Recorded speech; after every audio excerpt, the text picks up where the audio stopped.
नमस्कार मित्रांनो, तू ही रे माझा मितवा मालिकेच्या आजच्या जबरदस्त अशा भागामध्ये आपण पाहणार आहोत. राकेश हा तर बेंगलोरला आलेला आहे आणि राकेशचं एक वेगळंच प्रकरण आपल्यासमोर येणार आहे. राकेश एका बिल्डिंगमध्ये आलाय, तिथून लिफ्टमधून तो बाहेर पडून आता एका दरवाजाकडे जाताना दिसतोय आणि त्याचं आता एक वेगळंच रूप आपल्यासमोर आलेलं आहे. म्हणजेच राकेश हा आता कुठल्या तरी दुसऱ्या अवतारामध्ये एका नवीन बाईसमोर उभा झालेला आहे. तेव्हा तो दरवाजा बेल वाजवतो, तेवढ्यातच एक बाई दरवाजा उघडते आणि हॅलो, कसा आहेस तू रितेश असं म्हणून त्याला ती आवाज देते. आता तिला पाहिल्यानंतर तोही आतमध्ये येतो आणि मी एकदम मस्त, तू कशी आहेस राणी असं म्हणून तो आता तिच्यासोबत बोलत असतो.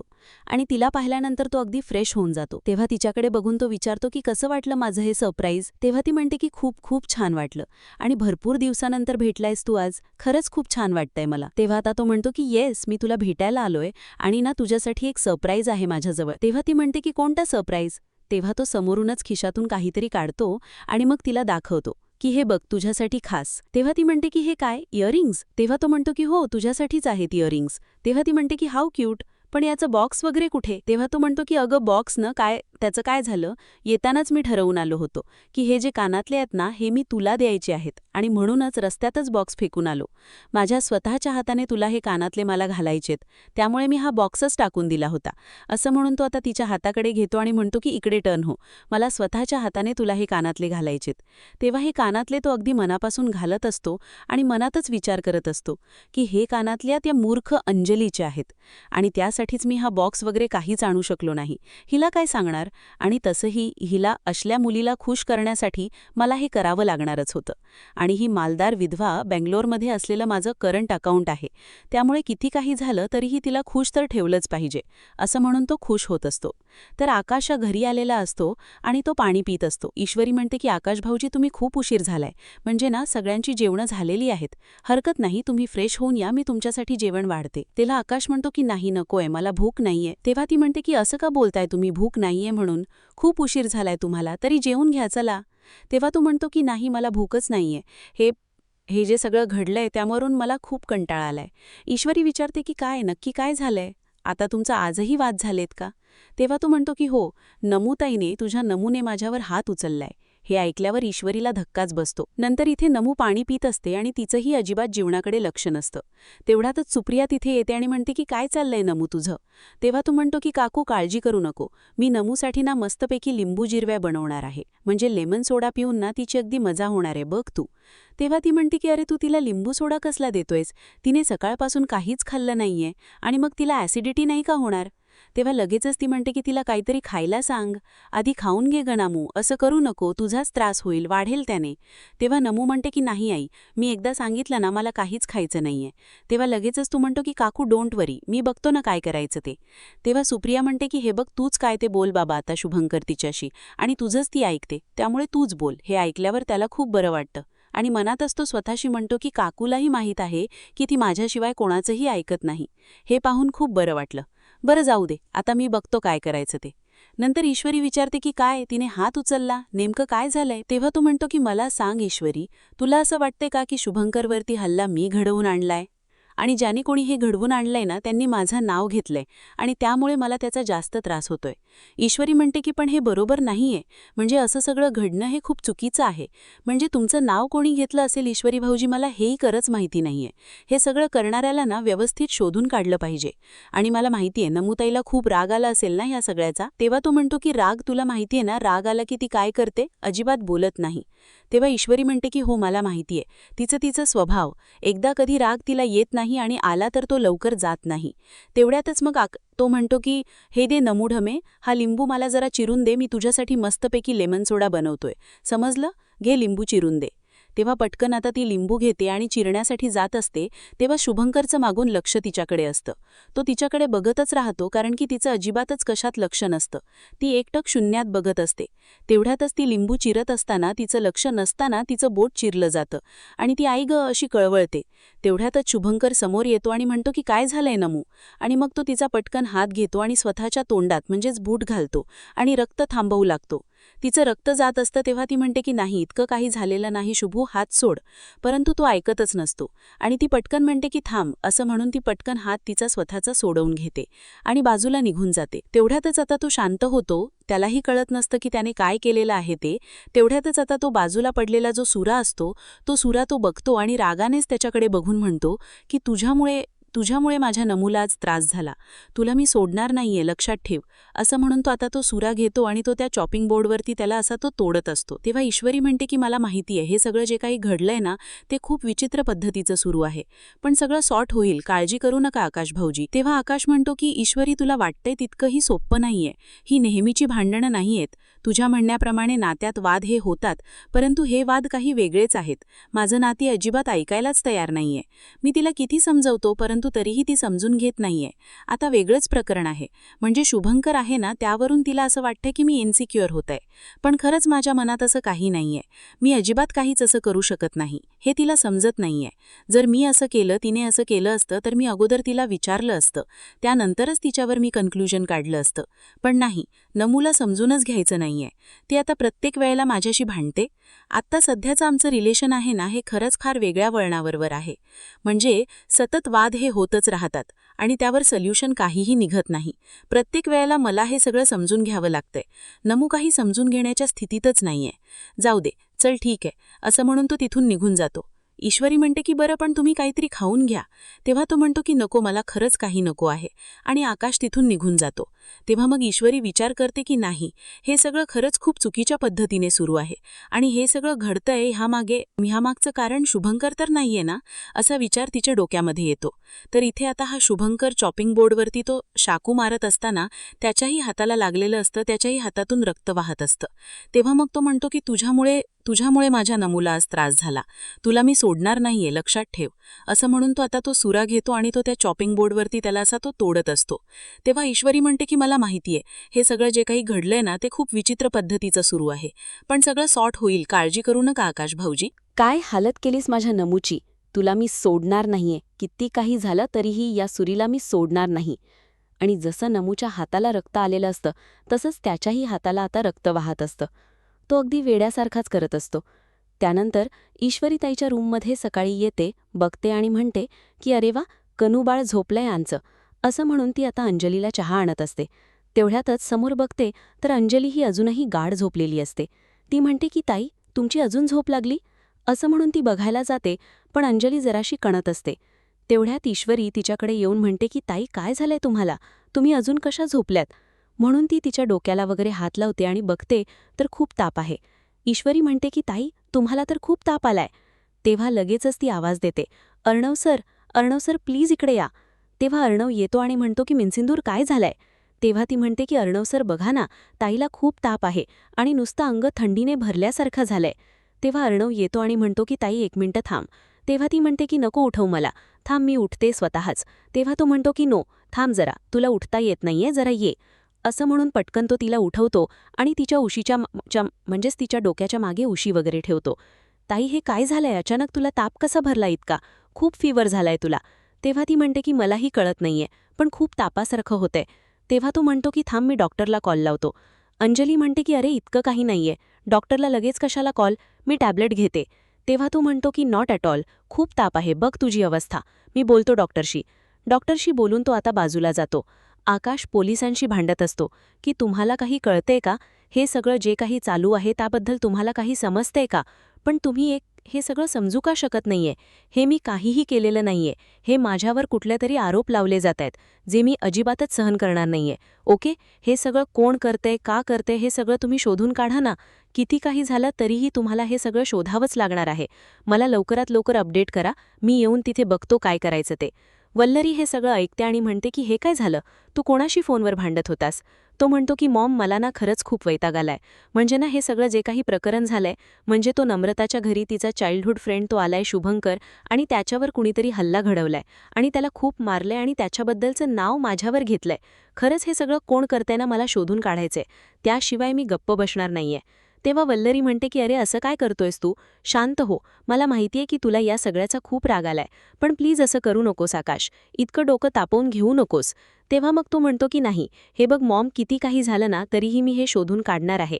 त्याच्यामुळे उगीचच माझं नाव खराब झालंय ना, मी हे सगळं केलंय हे असं वाटतंय ना नमुला, त्यामुळे आमच्या नात्यामध्ये प्रॉब्लेम निर्माण झालाय. तेव्हा वल्लरी म्हणते की हे सगळं जर असंच हा करत राहिला, याच पद्धतीने याचा शोध चालू राहिला ना, तर मात्र माझं खरं काही नाही. हा सगळं काही शोधत राहिला तर माझ्याबद्दलचं सगळं सत्यापर्यंत हा पोहोचेल आणि ते मला होऊ द्यायचं नाहीये. तेव्हा मग आता तो म्हणतो की मॉम, आता काय, आता मी सगळी शोधाशोध करणार आहे. वल्लरी म्हणते की नाही, हे सगळं होऊन मला अजिबात चालणार नाही. काहीतरी कर आणि याचा शोध थांबला पाहिजे म्हणजे पाहिजे. तेवढ्यात अर्णवने डॉक्टर बोलवल्यामुळे त्या घरी येतात आणि ते आता तिला चेक करतात, अंजलीला, आणि म्हणतात की यांना व्हायरल फीवर आहे, म्हणजे यांचा फीवर खूप जास्त आहे. तेव्हा मग अर्णव म्हणतो की काय करावं लागेल, इंजेक्शन, टॅब्लेट वगैरे? तेव्हा ती म्हणते की नाही, म्हणजे यांचा फीवर भरपूर आहे आणि त्याबरोबर यांचा बीपी पण फ्लक्च्युएट होतोय. यासाठी यांना हॉस्पिटलमध्ये ॲडमिट करावं लागेल. हे ऐकल्यानंतर आता अंजलीला धक्काच बसतो आणि मामा म्हणतो की व्हॉट, त्यांना हॉस्पिटलमध्ये? म्हणजे डॉक्टर घरगुती उपायामुळे किंवा घरगुती त्यांना आराम करून बरं नाही वाटणार आहे का? तेव्हा ती म्हणते की नो, म्हणजे जर तसं असतं तर मी ते स्वतः सांगितलं असतं. ॲक्च्युली त्या बाळंतीण आहेत, त्यांना या गोष्टीचा खूपच त्रास होतोय, म्हणूनच त्यांना आपल्याला ॲडमिट करावंच लागणार. बीपी फ्लक्च्युएट आहे, खूप व्हायरल फीवर आहे, त्यामुळे सतत फीवर किती आहे काय हे सगळं चेक करावं लागत आहे, म्हणून त्यांना ॲडमिट करावंच लागणार. तेव्हा अंजली म्हणते की पण मग माझ्या बाळाचं काय? तेव्हा मग मॅडम म्हणतात की नो, तुम्हाला बाळाला हाताळता येणार नाहीये किंवा त्याच्या जवळही तुम्ही जाऊ शकत नाही, कारण पुन्हा बाळाला इन्फेक्शन होऊ शकतं तुमच्यामुळे. बाळाला दुसऱ्या कधीतरी केअर करणं जास्त गरजेची आहे. तेव्हा मग ईश्वरीही म्हणते की मी आहे, डोंट वरी, काहीच काळजीचं कारण नाहीये. डॉक्टर म्हणतात की ठीक आहे, तुम्ही यांना ॲडमिट करा. मामा म्हणतो की ओके, तुम्ही पुढे काय करायचे ते मला सांगा. या मॅडम, असं म्हणून तिची सूटघस घेऊन तो आता बाहेर जातो. तेव्हा मग आता अंजलीला टेन्शन यायला लागतं. तेव्हा अर्णव म्हणतो की ताई, तुझं तू पॅक करायला घे सगळं, जे काही आहे ते. डोंट वरी, नको काळजी करूस, सगळं काही होईल व्यवस्थित. इथे कनूसाठी आम्ही आहोत. अंजली म्हणते त्यावर लगेचच ईश्वरी पण म्हणते की हो, तुम्ही काळजी करू नका, मी आहे ना, मी कनूची भरपूर काळजी घेईन, तुम्ही नका काळजी करू. आणि मग अंजली आता जायला निघते. अंजली म्हणते की मी निघणार ते मामीसोबतच, तुम्ही कोणी येऊ नका. तेव्हा अर्णव म्हणतो ऑलराईट, तू तुझा आवरायला घे. तर इकडे आकाश वैतागलेला असतो आणि इथून तिथून नुसत्या फेड्या मारत असतो. पोलिसांचा कधी फोन येतोय, काय होतंय, याच्याकडे त्याचं पूर्ण लक्ष असतं. तेवढ्यातच आता वल्लरी म्हणते की आकाश, अरे थांबावं, हे सगळं बघवत नाहीये, तुला कळतंय का तू किती त्रासामध्ये आहेस रे? तेव्हा तो म्हणतो की मॉम, मग काय करू, काय मी सांग ना, माझ्याबद्दल कोणीतरी चुकीचं नाव घेतलंय आणि त्या व्यक्तीला ना मी सोडणार नाहीये. तेव्हा ती म्हणते की मला कळत नाही आकाश, त्या नमूला तुझ्यावर विश्वास कसा नाहीये रे? इतकं सगळं घडूनही तिला तिच्या मित्राचीच बाजू कशी पटते? अरे इतक्या सगळ्या गोष्टी आत्ताच घडतायत तुमच्या बाबतीत. आत्ता तू फक्त साखरपुडा झालाय तर तुमच्यात इतके वाद होतायत, इतक्या चुकीच्या गोष्टी घडतायत. जर उद्या तुमचं लग्न झालं तर किती वाद वाढतील. त्यामुळे लक्षात घे आत्ताच शहाणपण आणि हा साखरपुडा आत्ताच मोडून टाक. तेव्हा तो म्हणतो की मॉम, आता बोललीयस, परत हे बोलायचं नाही, समजलं? मी अजिबात ऐकून घेणार नाही. तेव्हा ती म्हणते की तुला काय वाटतं रे आकाश बाळा, हे सगळं चुकीचं बोलतेय का मी? मला माझ्या मुलाचा त्रास भगवत नाहीये रे, काय करू मी? आता खोटे खोटे अश्रू गाळायला लागते आणि म्हणते की तुझ्यासाठी याच्यापेक्षा 1000 चांगली स्थळं मुली आणेन मी तुझ्यासाठी. तू काय त्या तिला सोनं लागल्यासारखं वागतोयस तू? आणि हे सगळं घडतंय या मुलीमुळे तुझ्या मागे इतकं सगळं पोलिसांचं लागलंय. तुला कळतंय का, मी तुझ्यासाठी खूप स्वप्न पाहिलेत. तुला लहानपणापासून अगदी फुलासारखं जपलंय रे बाळा. मी तुझ्यासाठी खूप स्वप्न पाहिलेत. तू अर्णवसारखा हुशार मोठा बिझनेसमॅन बनणार, सगळं काही हँडल करणार, सगळ्या गोष्टी तुझ्या अंडर असतील, हे सगळं स्वप्न पाहिले. ते चुकीचं आहे का रे? माझ्या मुलाला मी मोठं होताना नाही बघायचंय का? त्यासाठी प्लीज मी म्हणते की तू पोलिसांच्या हे आत्ताच थांबव, नको मागे लागू, नाही तर मग उगीचच तुझं नाव बदनाम होईल आणि तुझं करिअर संपेल रे बाळा, प्लीज. तेवढ्यातच आता हवालदाराचा कॉल येतो आणि तिथूनच तो सांगतो की नाही, मला पुढचं इन्व्हेस्टिगेशन करायचं नाहीये, स्टॉप करा. वल्लरी खूप खुश होते आणि म्हणते की अरे वा, माझ्या लेकाने माझं यावेळेला पटकन ऐकलं, म्हणजे वल्लरी, हे तुझे अश्रू कामाला आले. तर ती खूप खुश होत असते. अर्णव फोनवर बोलत असतो, शिर्के, मला आज ऑफिसला यायला जमणार नाहीये आणि कुठल्या मीटिंग्ज लाईव्ह आहे त्या कॅन्सल करा. तेव्हा मग शिर्के सांगतात एक महत्त्वाची मीटिंग आहे सर. तेव्हा अर्णव म्हणतो की ओके, पण मी ऑफिसला येणार नाहीये, मी ती मीटिंग ऑनलाईन अटेंड करेल घरूनच. तेव्हा ओके, तुम्ही काय ते बाकीचं हँडल करा, असं अर्णव सांगतो. आणि आता अर्णव ईश्वरीकडे येतो आणि म्हणतो की मिसिंदोर, व्हॉट म्हणजे हा हात वगैरे काय आहे. तेव्हा ईश्वरीला तो म्हणतो की खरंच तू ना एकदम फिल्मी आहेस. ईश्वरी म्हणते की द्या हात. आधी देतो तेव्हा मग तो हातात हात देतो आणि कनू हे सगळं बघत खूप हसत असते. तेव्हा कनूकडे ती हात दाखवते आणि म्हणते की बघितलं, एक टीम आहोत तुला सांभाळायला. तेव्हा लगेचच तिथून अर्णव हा कनूला म्हणायला लागतो की डोंट वरी, तुझी मामी ना जरा ना मॅड कॅट आहे आणि तो तिला वेडी असल्यासारखं बाळाकडे दाखवत असतो. तेव्हा लगेचच ईश्वरी म्हणते की कनू बाळा तू पण काळजी करू नकोस, तुझा हा मामा पण ना जरा मॅडकॅप आहे. असं दोघं जण नुसतं लाद घालत असतात आणि कनू त्यांच्याकडे बघतच बसलेली असते आणि त्या दोघांचं जे काही बोलणं सुरू असतं त्याच्याकडे ती बघून बघून नुसती हसत असते. त्याचबरोबर इथे आता कनूला तो म्हणतो की डोंट वरी, आम्ही आहोत ना, काळजी करण्याची तुला काही गरज नाहीये. तेवढ्यातच आता कनूला पाळण्यात दोघं जणही ठेवतात. कनूचा डोळा लागलेला असतो. तेवढ्यातच आता ईश्वरी आणि अर्णव दोघांमध्ये वाद होतात की मी कनूला झोका देणार, मी कनूला झोका देणार. तेव्हा दोघं जणही वाद घालत असतात, तिला झोका देत असतात. तेव्हा ईश्वरी म्हणते की सर बघितलं ना, कनू छान झोपलीये आणि आता ती अशी शांत झोपलीये ना, मग काळजीचं काही कारण नाहीये. मला पटापट आवरायला लागेल आणि उठल्यानंतर मग पुन्हा तिच्याकडे बघायला हवं. तेव्हा तो म्हणतो की पण मला एक सांग की हिच्याकडे शेड्यूल आहे, आपण एक काम करूया, हिच्यासाठी ना एक परफेक्ट छान शेड्यूल बनवतो मी, त्या शेड्यूलप्रमाणे हिचं सगळं करायचं. ईश्वरी म्हणते की सर तुम्ही पागल आहात का? अहो ती लहान बाळ आहे, त्या लहान बाळाचं काय शेड्यूल बनवता येणार आहे? त्या लहान बाळाचं घटक्यात एकच तर घटक्यात दुसरं, त्या बाबतीत तुम्ही काय शेड्यूल बनवणार आहात? तिची झोप किती तासाची ते माहीत नाही, ती किती काय खाऊ शकते तेही माहीत नाही, तिच्या सगळ्या वागण्यावरती आणि मूडवरती असतं. तुम्ही काय शेड्यूल बनवताय? तेव्हा तो म्हणतो की नो, तरीही मिस इंदोर तिच्यासाठी एक हेल्दी शेड्यूल बनवलं पाहिजे जेणेकरून तिचं सगळं काही व्यवस्थित होईल. तेव्हा ईश्वरी म्हणते की सर मला तरी वाटतंय ना की तुम्ही ना अगदी मूर्खासारखं वागताय. तेव्हा तो म्हणतो की तसं नाहीये, माझं कसं शेड्यूल असतं, मी उठतो तो सकाळी किती वाजता, ब्रेकफास्ट काय करायचा, काय असतो, ऑफिसला किती टाईम असणार आहे, घरी कधी येणार आहे. तेव्हा ईश्वरी म्हणते की तेच सांगते ना सर मी तुम्हाला, ते लहान बाळ आहे, त्याची झोप ही किती काही सांगता येत नाही. आणि म्हणूनच तेव्हा मग अर्णव म्हणतो की मग आता ही किती वाजता उठणार? अर्णवला ईश्वरी म्हणते की नाही त्याचंही काही सांगता येत नाही. मग तो म्हणतो की उठल्यावरती काय करायचंय, तिला खायला घालायचंय ना, मग काय खाऊ घालणार आहे ते सगळं. ईश्वरी म्हणते की नाही अहो खाऊ घालायचं नाहीये, आता ती खाऊन झोपली की नाही, मग आता उठल्यानंतर तिला नाऊ घालायची. तेव्हा तो म्हणतो की काय नाऊ, व्हॉट नाऊ? तेव्हा ती म्हणते की आंघोळ घालायची आहे. तेव्हा ती म्हणतो की अच्छा मग असं सोप्या शब्दात सांग ना की आंघोळ घालायची आहे. ईश्वरी म्हणते की मला काय माहिती की तुम्हाला इतके साधेसुधे लहान बाळांचे शब्द समजणार नाहीत. मग तो म्हणतो की बरं ठीक आहे, मग ते तुझं नाव झाल्यानंतर पुढे काय? ईश्वरी म्हणते की मग छान पावडर टिक्की करायची, छान छान तिला तयार करायचं आणि त्यानंतर मग तिची नेन करायची आहे. तेव्हा अर्णव म्हणतो की नेन म्हणजे नेन्नी, नेन म्हणजे काय? तेव्हा ईश्वरी म्हणते की नेन्नी म्हणजे झोपवायचंय तिला छानपैकी, ती आंघोळ झाल्यानंतर झोपणार हेच मी बोलते तुम्हाला. तेव्हा अर्णव म्हणतो की खरंच हे नाऊ नेन्नी हे सगळे शब्द आहेत ना इतके सोपे नाही आहेत, म्हणजे प्रत्येकाला थोडे कळतात हे सगळे. ईश्वरी म्हणते की सर अहो पण तुम्हाला कसं कळत नाहीये, ते तिच्या बाबतीतले शब्द आहेत, म्हणजे हे सगळं त्यांच्याशी बोलला ना की त्यांना जरा कसं बरं वाटतं. तेव्हा अर्णव म्हणतो की मिस इंदोर तुझं ना जरा काहीतरी वेगळंच आहे, म्हणजे हे जे काही तू बोलते ना ते सगळं माझ्या डोक्याच्या बाहेरच आहे. ओके फाईन ठीक आहे, ईश्वरी म्हणते. आता सर तुम्ही शांत बसा, तुम्हाला कळत नाहीये लहान मुलाचं कसं असतं ते, तुम्हाला मी आता समजवलं ना की लहान मुलाच्या बाबतीत काय करावं लागेल, परंतु तरीही तुम्ही तेच म्हणताय. तेव्हा तिचं औषध पाणी सगळं काही बघावं लागतं. तेव्हा ईश्वरी म्हणते की सर तुम्ही आता शांत बसा, मला माझं काम आवरू दे, नाहीतर ती उठली ना मला इथेच बसावं लागेल घेऊन. तेवढ्यातच त्या दोघांचे असे वाद वाढलेले असतात. ते दोघंही हळूहळू बोलता बोलता दोघांचे डेसिबल लेवल वाढून गेलेली असते. ईश्वरी म्हणते की बघितलं, तुमच्यामुळे कनू बाळा उठली ना शेवटी, तुम्हाला सांगत होती की जरा हळू बोला, पण नाही तुम्ही नुसते ओरडत होता. तुम्हाला कळतंय का आता अर्णव सर त्या कनू बाळाला काय होतंय ते, ती आता उठलीये, काय करायचंय मी सांगा मला. तर इथे सुप्रियाच्या डोक्यामध्ये तेच विचार सुरू असतात. सुप्रिया आता नमूला म्हणते की हे बघ नमू एक काम कर, मी जरा बसलीये इथे, मी जेवणाचं बघतेय पुढे काय ते बघूया आपण. तेवढ्यातच ती चहा पित असते आणि मग हे मला जरा कॉफी दे ना असं म्हणून तो बाहेर येतो. तेव्हा सुप्रिया त्याचा हात बघते आणि म्हणते 1 मिनिट जरा थांब, काय झालंय शुभंकर तुझ्या हाताला? तेव्हा तो म्हणतो की ते नाही काय ते आता असंच. तेव्हा ती म्हणते असंच म्हणजे काय, ये पुढे जरा दाखव मला काय झालंय ते. तेव्हा मग तो हात दाखवतो आणि म्हणतो की अगं त्याचं काही नाहीये, मी वॉकला गेलो होतो सकाळी, तेव्हा काय झालं ना रस्त्यावर एक वाटेत ना पत्राचा डब्बा होता. तो मी डब्बा असा बाजूना टाकायला गेलो तर त्याचा धारधार भाग माझ्या हाताला इथे लागला बघ आणि रक्त आलं. बाकी काही नाही, एवढं नॉर्मल आहे. तेव्हा सुप्रिया म्हणते की काय हे तुझ्या मागे लागलं ना, काहीच कळत नाहीये. तेव्हा तो म्हणतो की काकू माझ्या काहीही मागे लागलं नाहीये, तुम्ही उगाच विचार करू नका. मग लगेचच ती म्हणते की थांब कॉफी. तेव्हा तो म्हणतो की मला ना नमेडमेच्या हातचा चहा चालेल. तेव्हा ती म्हणते की ठीक आहे बनवते मी चहा. तेव्हा सुप्रिया म्हणते की तू चहा कर, मी पटकन जेवणाचं बघते. तेव्हा तिथे शुभंकर आता बाहेरच असतो. काकू गेल्यामुळे त्याच्याशी बोलायला आता पटकन तिला मिळत असतं.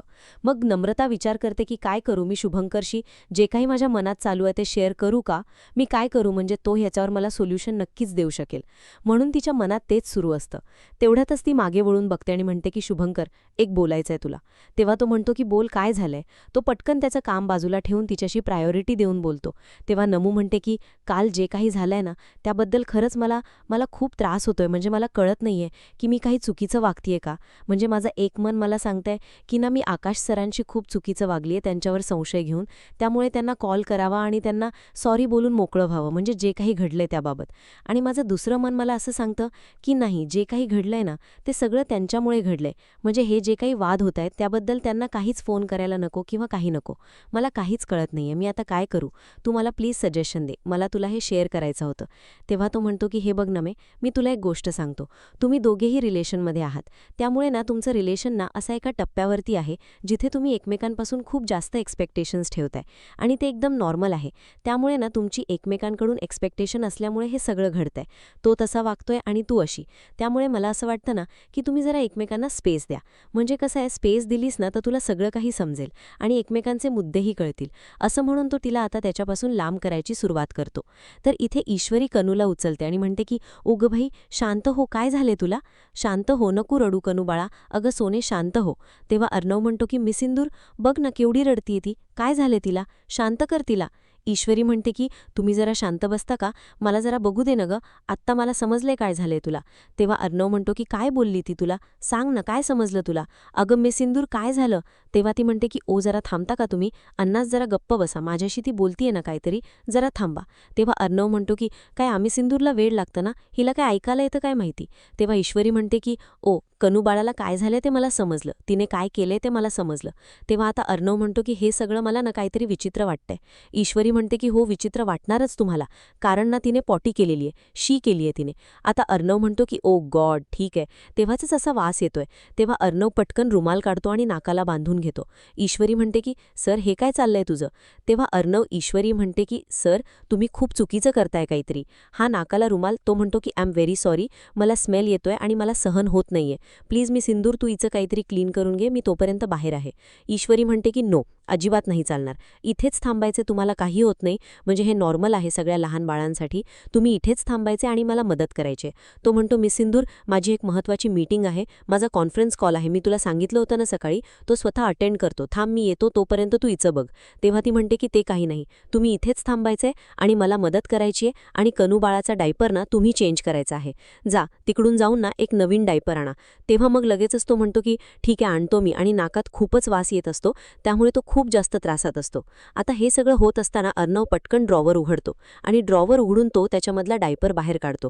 पुढच्या भागामध्ये ईश्वरी म्हणते की सर आता तुम्हालाच डायपर चेंज करायचा आहे. तो म्हणतो की नो मिस सिंदूर. ईश्वरी म्हणते की सर करा, त्याशिवाय तुम्हाला कळणार आहे का की तुमची भाची कशी आहे ती, चला. तेव्हा पटकन तो आता तिथून बाजूनी म्हणजे न बघता डायपर काढत असतो. ईश्वरी म्हणते की सर काय करताय तुम्ही, अहो तुम्हाला बॉम्ब डिस्पोज नाही करायचंय, तुम्हाला हा डायपर काढायचा आहे. तेव्हा म्हणतो की ते जास्त सोपं असेल. ईश्वरी आता कनूला उचलते आणि पटकनच अर्णव तो डायपर काढतो. आता डायपर काढल्यानंतर कनू जरा शांत होते आणि गप्प होते. नंतर मग आता कनूला डायपर चेंज झाल्यानंतर ईश्वरी म्हणते की बघितलं मी तुझ्या मामाला, द ग्रेट अर्णव राजेश शिर्केला, मोठ्या बिझनेसमॅनला बाबूचा डायपर चेंज करायला लावला. कनू बघ तू किती खुश राहशील आता. ते असं म्हणून मामी खूप खुश होते. तर इथे सुप्रिया काहीतरी विचार करत असते आणि तिच्या हातामध्ये जो वाकडा चाकू झालेला असतो तो चाकू हातात असतो की हा चाकू वाकडा कसा काय झाला. तेवढ्यात मागून शुभंकर येतो आणि शुभंकर तो चाकू चाकू तिला एक दाखवतो. आता त्याच्या हातामध्ये चाकू पाहिल्यावर पटकनच सुप्रिया दचकते आणि तिला भीती वाटू लागते. शुभंकर हा तिच्यासाठी नवीन चाकू घेऊन येतो. तर आता नंतर अर्णव फोनवर बोलत असतो आणि म्हणतो की कोणत्या कोणत्या फाईलबद्दल बोलताय तुम्ही, सांगा मला, जरा बघू दे. त्यामुळे आता तो जरा फाईल बघण्यासाठी म्हणून आलेला असतो. तर जी आपल्या कनूची गाडी असते ती कनूची गाडी तिथेच बाजूला कपाटाजवळ असते. तेवढ्यातच ती त्या गाडीमध्ये असताना अर्णवनी दरवाजा उघडल्याबरोबर त्या गाडीला त्या दरवाजाचा जोरात धक्का लागतो आणि गाडी आता दरवाजातून बाहेर निसटते आणि ती स्टेअरकेसवर जात असते. आता नेमकं काय घडणार आहे, ती गाडी जाऊन आता आपटणार आहे का आणि कशा प्रकारे ईश्वरी आणि अर्णव आता बाळाला वाचवू शकतील का, हे सगळं पाहणं रंजक ठरणार आहे. अशाच अपडेट्ससाठी चॅनलला नक्की सबस्क्राईब करा. धन्यवाद.